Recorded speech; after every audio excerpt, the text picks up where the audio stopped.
सम्राट अशोक 268 ईसा पूर्व में अपने भाइयों से संघर्ष करके मौर्य साम्राज्य के सिंहासन पर आसीन होते हैं और एक के बाद एक युद्ध में विजय प्राप्त करते हुए अपने साम्राज्य का विस्तार करते हैं। लेकिन 261 ईसा पूर्व में कलिंग का युद्ध जीतने पर भी वह दुखी हो जाते हैं और उनका जीवन परिवर्तन हो जाता है। वो हिंसा को त्याग कर अहिंसा के मार्ग पर चलने लगते हैं। आखिर ऐसा क्या होता है इस युद्ध में जो अशोक का जीवन इस तरह बदल गया? नमस्कार दोस्तों, मैं उत्पल कुंडू आपके साथ। आज इस वीडियो में भारत के महान सम्राट अशोक के बारे में जानेंगे।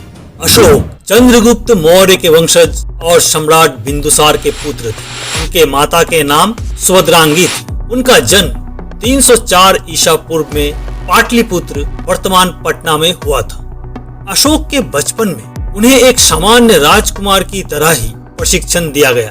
उन्होंने राज दरबार के प्रतिष्ठित आचार्यों और शिक्षकों से शिक्षा प्राप्त की। अशोक को घुड़सवारी, तलवारबाजी, धनुर्विद्या और युद्ध के अन्य कौशल में प्रशिक्षित किया गया। उन्हें साम्राज्य के प्रबंधन, कानून और प्रशासनिक कौशल की गहन शिक्षा दी गई।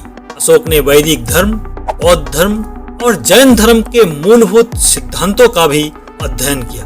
अशोक को युवावस्था में साम्राज्य के विभिन्न हिस्सों में प्रशासनिक कार्यों के लिए भेजा गया, जिससे उन्हें लोगों की समस्याओं को समझने और साम्राज्य चलाने का व्यवहारिक अनुभव मिला। उन्हें उज्जैन और तक्षशिला जैसे महत्वपूर्ण क्षेत्रों का गवर्नर बनाया गया। इन प्रारंभिक अनुभवों और शिक्षा ने अशोक को एक कुशल और दूरदर्शी शासक बनने में मदद की, जो बाद में धम्म के राजा के रूप में प्रसिद्ध हुए।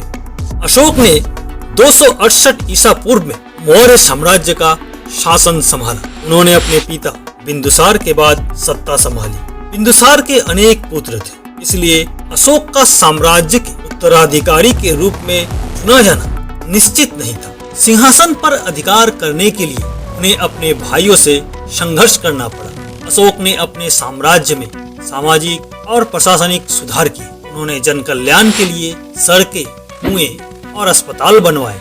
सभी धर्मों के प्रति सहिष्णुता अपनाई और प्रजा की भलाई को प्राथमिकता दी। अशोक के शासन काल का सबसे महत्वपूर्ण और निर्णायक क्षण कलिंग का युद्ध था, जो 261 ईसा पूर्व में लड़ा गया। यह युद्ध अत्यंत विनाशकारी था, जिसमें हजारों लोग मारे गए और लाखों लोग घायल हुए। इस युद्ध में इतने लोग मारे गए कि लोगों के रक्त से कलिंग का मिट्टी गीला हो गया। इस युद्ध के भीषण परिणाम ने अशोक के हृदय को बदल दिया और वे हिंसा को छोड़कर बौद्ध धर्म की ओर मुड़े।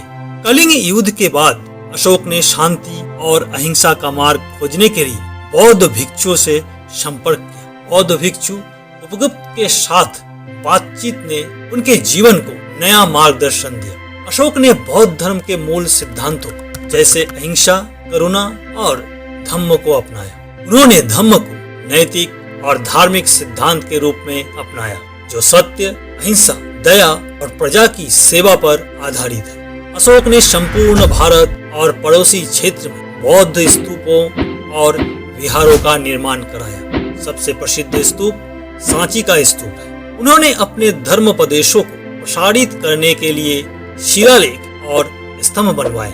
अशोक ने बौद्ध धर्म को अन्य देशों जैसे श्रीलंका, नेपाल, म्यांमार और अफगानिस्तान में फैलाने के लिए दूत भेजे। उनके पुत्र महेंद्र और पुत्री संघमित्रा ने श्रीलंका में बौद्ध धर्म का प्रचार किया। अशोक अपने शासन काल में अहिंसा को प्राथमिकता दी और मांसाहार का त्याग किया। उन्होंने पशु बलि को समाप्त किया और प्रजा की भलाई के लिए अनेक सामाजिक कार्य किए। अशोक के बौद्ध धर्म अपनाने से ये धर्म भारत से बाहर एशिया के विभिन्न देशों में फैल गया। उनकी नीतियां आज भी प्रेरणा का स्रोत है। उनके द्वारा बनाए गए अशोक स्तंभ भारत के राष्ट्रीय प्रतीक के रूप में अपनाया गया। अशोक की मृत्यु के स्थान को लेकर निश्चितता नहीं है। माना जाता है कि उनकी मृत्यु 232 ईसा पूर्व में पाटलिपुत्र में हुई, जो मौर्य साम्राज्य की राजधानी थी। उनकी अंतिम जीवन शैली साधारण और धार्मिक थे। कहा जाता है कि उन्होंने अपनी अधिकांश संपत्ति और शक्ति धर्म के प्रचार और जनता की भलाई के लिए दान कर दी। उन्होंने एक आदर्श धर्मराज के रूप में अपनी पहचान बनाई। इन्हीं कारणों से उन्हें अशोक महान कहा जाता है। आज के लिए इतना ही। मिलते हैं अगले वीडियो में। तब तक के लिए सुरक्षित रहें, स्वस्थ रहें।